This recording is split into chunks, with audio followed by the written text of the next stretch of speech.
Hello, everyone. I am Maddox Brown with New England MMA News, and I'm here with Andrew, the Gladiator Valdina. How you doing, Andrew?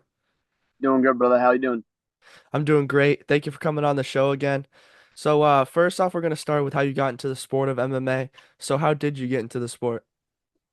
Man, it's a tale as old as time. I was a little guy growing up. I needed to learn how to defend myself properly. I just watched all the Rocky movies as well. The one that really sparked the interest in just fighting in general, combat sports, was the Rocky like full film, like five film set, the original five. That was like given to me as a Christmas gift in like I don't know, maybe like sixth grade, seventh grade. And every single night, you'd hear that theme music going because I'm just listening to it every night going to bed, man. Giving my dad body shots when he's not looking and shit like that. You know what I mean? But so I always wanted to feel that. I just felt something in my soul that really spoke to me about it and like, the comeback shit. And yeah, so being a little guy defending myself, I eventually went into, high school wrestling. And at the same time as high school wrestling, I was doing Taekwondo. I ended up picking up a black belt in that through high school. And then high school wrestling led into college wrestling. And my head coach in college was Frank Camisa, and he corners all of Joe Lozon's fights in the wrestling department. So I needed to cut weight one night, and he brought me over to Lozon MMA, which is literally, like a 10-minute drive from the campus. And, just seeing all the bags, seeing the cage there, seeing the environment of fighters sweating, throwing some shots, whatever they were doing there, man, I just fell in love with it again. And even more so than wrestling, which was like my first true love there.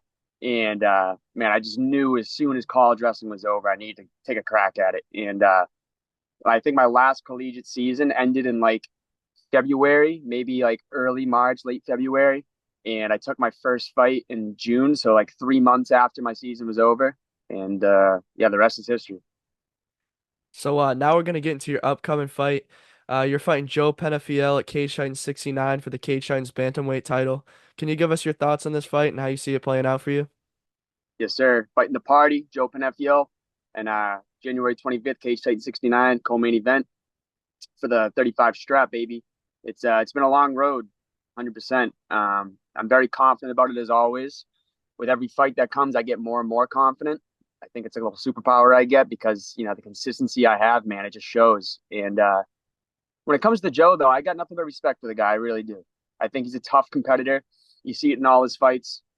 He doesn't shy away from tough challenges, tough fighters.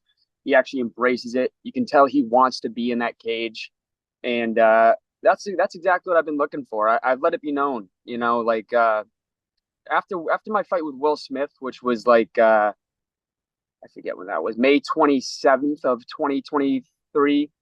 It took me almost an entire year to get back in the cage, and I learned so much about myself and what I truly want in the sport, like truly in my soul.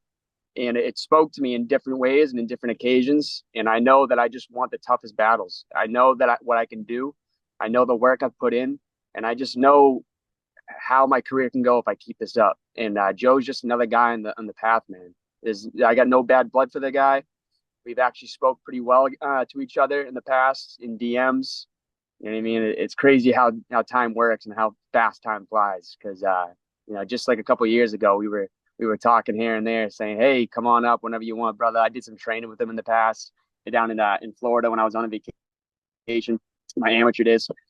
So yeah, no bad blood here from me. All respect, but at the end of the day, he is on the path that I'm trying to take, and it doesn't go good for people in the pro division now. When I face him, so I hope he's training hard. You know what I mean? I know he will, and I'm looking forward to it. What do you think will be your keys to victory in this fight? My keys to victory is just being me, man. You see it every single time I'm in that Plymouth Memorial Hall at the Coliseum. That's I think just being me, being as calm as I can be. I think that's like the biggest things I've taken away from all these fights now. It's all reps to me. Every single time I get in there, I get to do my whole thing here. I do my walkout. I embrace the crowd that I love so much.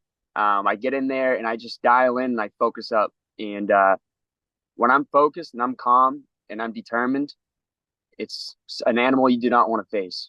And I know that if I stay calm, I play my game, and I don't get lured into his little mind games and traps, That's when I can perform my best. And I just know I can see it in my mind. I see it. I feel it in my soul. I know how this fight's going to go. I see all my shots landing thuddingly, and it's going to be a very good night. What do you think will be the toughest challenge Joe will present to you in this fight? Joe's Joe, what he tries to do with all of his opponents, right? He tries to get in your head. He tries to play these mind games in the cage before the fight, lure you into this big brawl that he likes to have. That ain't for me, brother. You know what I mean? I got my style, and I think that his biggest advantages outside of the mind is is not really his pace because he does get tired in the later rounds, but he can endure. So I'd say maybe his endurance, physical endurance. He is getting a little bit older, so he's starting to deteriorate a little bit, which I'll obviously take advantage of. But I think just the fire he brings and wanting to be in that cage, his endurance, and his mental state. I think all three of those are his biggest assets. Who are going to be some of your key training partners in this fight camp? Um, I love when you ask that because it takes a village, man. It's never a solo trip here. I wouldn't be who I am without any of these guys. I would be nothing. So, Joe Poirier, Connor Matthews, um, Tyler Menard. I've been getting some jiu-jitsu rolls over at Lozon's. All the Lozon guys. I've been going there a few times a week now for this camp, getting in my grappling. New England Cartel, all my teammates there. Freddie, Tom Pags, Nick Fior, um, Sean. We call him Zaddy. Don't ask. There's countless guys. Jacob Calendar's in that room now. Just tons and tons of bodies in there. Drew Arpin, and those are just teammates. Then for my coaches, man, Pete Luciani, my head coach, he has the best mind for this sport that I've ever encountered, and I truly mean that. I know everyone has their coach they look up to, and they think is the most has the most wisdom of it all, and hopefully they do for them. You know what I mean? Hopefully it all works out. But I know that I was supposed to meet Pete. You know what I mean? And I met him uh, after my last amateur fight, right before I turned pro. And ever since then, man, he just really changed me and turned me into a whole different type of fighter where I just know how to use all my tools so much better. And so, yeah, Pete's been insanely influential of creating who I am. And then the other coaches, man, Joe Lozon, a veteran of the game. He's always shown me love and given me as much work as possible. And Tyson Chartier, the coach over at Cartel, man, my manager. He's always pushing us in the room, making sure we're working hard, not saying yes to the bitch voice and shit like that. So all those guys listed, and then there's so many more too that I can't even list right now. What do you think this fight will do for your career moving forward? Man, I always try to take it one fight at a time. Like that's something I had to learn in my amateur years, where like I look ahead too much, as an amateur. But now I take everything one fight at a time, 1 second at a time. Time flies too fast, so you got to be present. And but I know that once I get past the party, man, it's gonna be crazy. It's gonna be fucking nuts. It's gonna be he's like top 20 in the nation right now at bantamweight for some reason, man. I don't know, but he's up there, and I know that once I finish him in the fashion I know I can finish him, it's gonna do huge things. There's gonna be tons of eyes on this card. I know there will be. Because he's no joke. Like I say, I say he's deteriorating all that, but he's a very solid fighter. He's a true fighter. He's a real one. And I know once I get past this guy, I'm done proving. I'm done proving to people that like I can be there, I can do this, I can get to somewhere where I want to be. I've already proved that to myself in my head from past opponents and past experiences. So now it's just showing the world. And I'm going to keep showing the world who I am with every single fight that I take. And I think the biggest thing is just there's going to be a lot of fear in people's minds now after this fight of shit, Valdina. Let's stay away from that kid. What does it mean to you to fight for this Cage Titans Pro title for the first time? It means a lot. I know a lot of fighters and coaches and teammates and all that. They say belts don't matter, and I've always kept that mindset, as a pro because I don't let some tangible item like define who I am. You're not defined by what you have. But having said that, I've had all my fights for Cage Titans. 7 amateur fights. This is going to be my 7th professional fight. This will be my 14th fight in Plymouth Memorial Hall, man.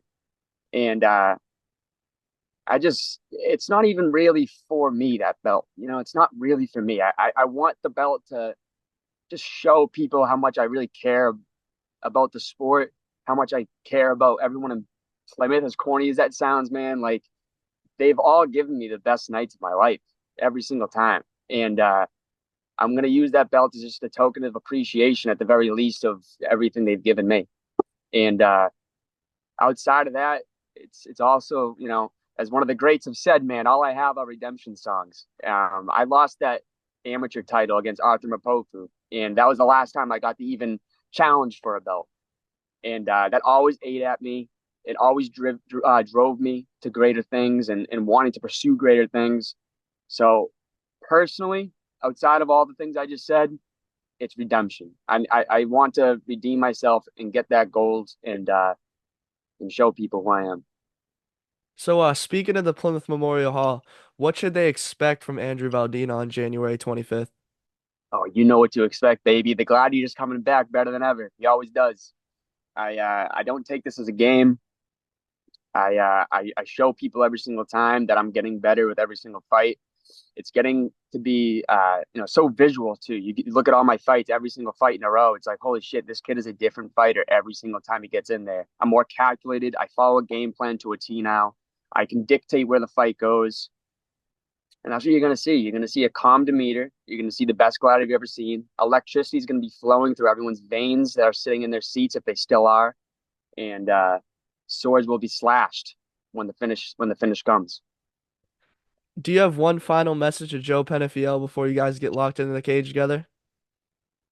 This is not going to be the final message, man, because I know I'm going to say, I know there's going to be some press conferences, some shit like that. You know what I mean? But if I could talk to him right now, it's like, just stay ready, brother. I hope you stay healthy. Like I said, nothing but respect over here.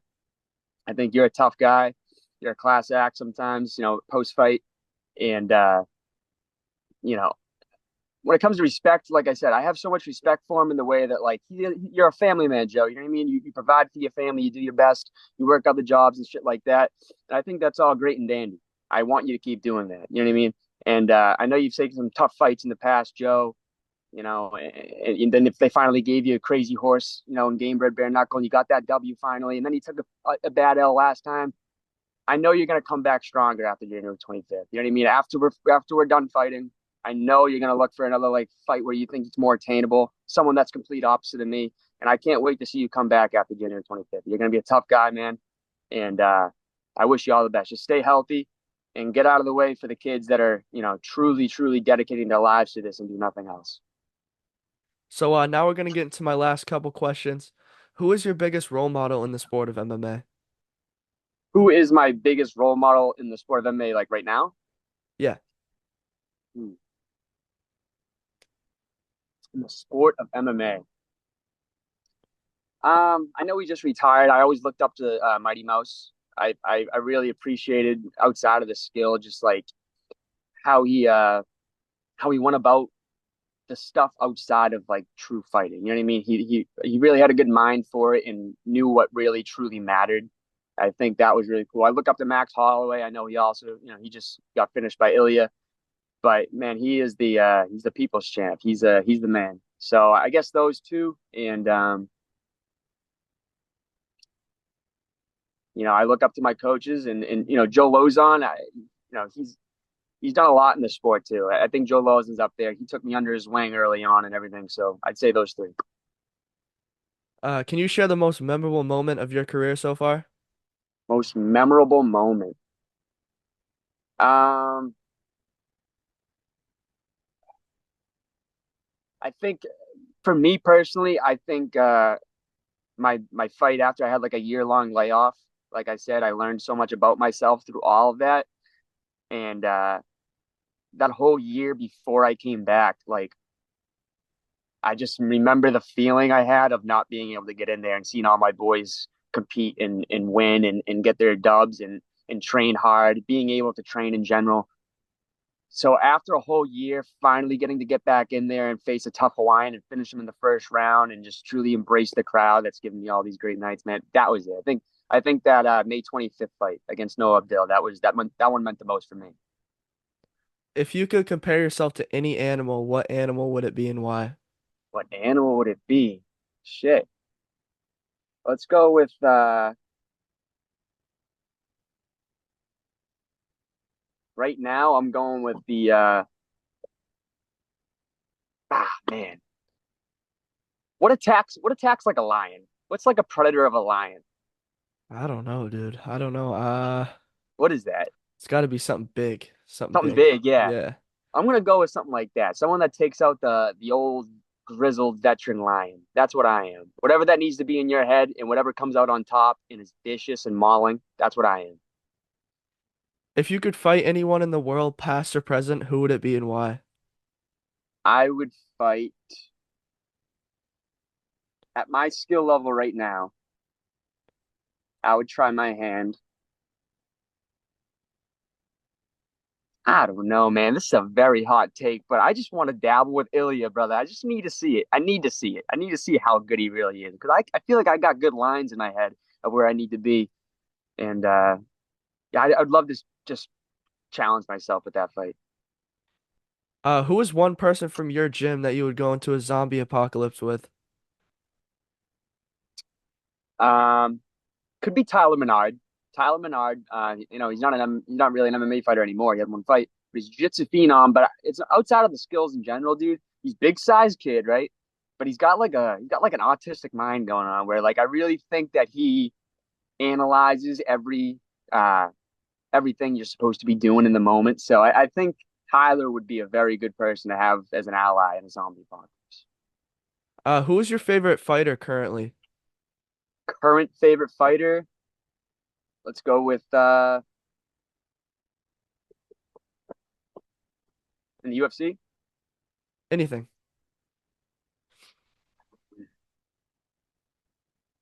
I don't know. I really like Ilya. Like I said, I really like Ilya. Ilya's just really sharp everywhere, and I like his demeanor. He's very calm, confident. I like him.